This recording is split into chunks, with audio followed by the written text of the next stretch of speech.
Kenapa fumigasi dan sanitasi perlu diaplikasikan secara berurutan?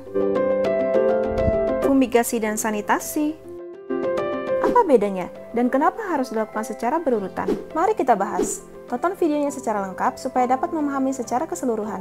Jangan lupa like, share, dan subscribe supaya Anda tidak ketinggalan info-info lainnya yang bermanfaat untuk Anda. Apa itu fumigasi?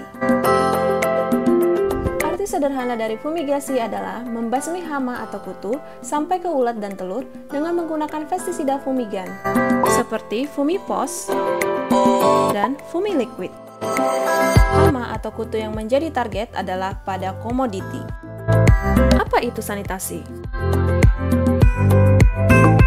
Sanitasi arti sederhananya adalah usaha yang dilakukan manusia untuk memelihara, merawat, dan menjaga kebersihan lingkungan. Artinya, sanitasi gudang dilakukan untuk memelihara dan menjaga kebersihan gudang. Jadi jelas ya perbedaan sanitasi dan fumigasi. Fumigasi membasmi kutu pada komoditinya, sedangkan sanitasi membersihkan dan membasmi kutu pada gudang komoditas pangan. Saat melakukan sanitasi gudang dengan metode semprot menggunakan silogut, komoditinya tidak boleh terkena air semprotan, karena dapat menaikkan kadar air pada komoditi sehingga bisa menyebabkan kerusakan pada komoditi atau jamuran. Ini fumigasi, ini sanitasi. Bagaimana cara melakukan fumigasi dan sanitasi di gudang secara bersamaan? Lakukan fumigasi terlebih dahulu, lalu kemudian sanitasi. Proses sanitasi dilakukan dengan cara penyemprotan sekeliling lokasi fumigasi. Kemudian, dilanjutkan di seluruh permukaan lantai dan dinding gudang. Untuk langit-langit gudang, kami sarankan dengan cara fogging atau pengasapan. Setelah di fogging, segera tutup gudang rapat-rapat agar asap fogging tidak keluar dari gudang, sehingga kutu-kutu yang terbang langsung jatuh ke lantai yang telah disemprot. Jadi, tahapan idealnya adalah lakukan fumigasi, lalu sanitasi semprot, lalu lanjut fogging dan tutup gudang rapat-rapat. Kenapa fumigasi lebih dulu dilakukan daripada sanitasi?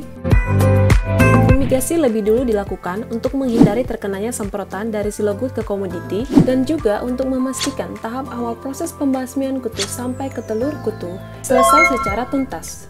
Artinya, tidak ada perpindahan kutu dari gudang ke komoditi dan sebaliknya. Apa yang menjadi kunci dari keberhasilan fumigasi? Pastikan plastik sungkup tidak ada yang bocor dan lebarnya melebihi luas tumpukan komoditi. Pemberat harus mampu membuat plastik sungkup dan lantai benar-benar rapat supaya gas pospin tidak terbuang ke udara. Kemudian, dosis harus disesuaikan dengan berat komoditi. Plester bagian yang retak atau berlubang pada lantai atau dinding gudang. Komoditi dalam karung seperti karung goni boleh digunakan karena gas pospin dapat menembus pori-pori karung. Hal apa yang menjadi kunci dari keberhasilan sanitasi? Utamakan penyemprotan, lalu fogging, karena fogging adalah perlakuan tambahan untuk melemahkan kutu-kutu yang terbang sehingga jatuh ke lantai yang telah disemprot. Kemudian, sesuaikan dosis dengan lokasi yang akan disemprot. Sesuaikan alat semprot dengan luas lokasi yang akan disemprot supaya memudahkan proses sanitasi. Kemudian, saat menyemprot, pastikan bagian yang retak atau berlubang sudah terkena semprotan larutan silogut. Bagaimana cara mewujudkan gudang komoditi yang ideal?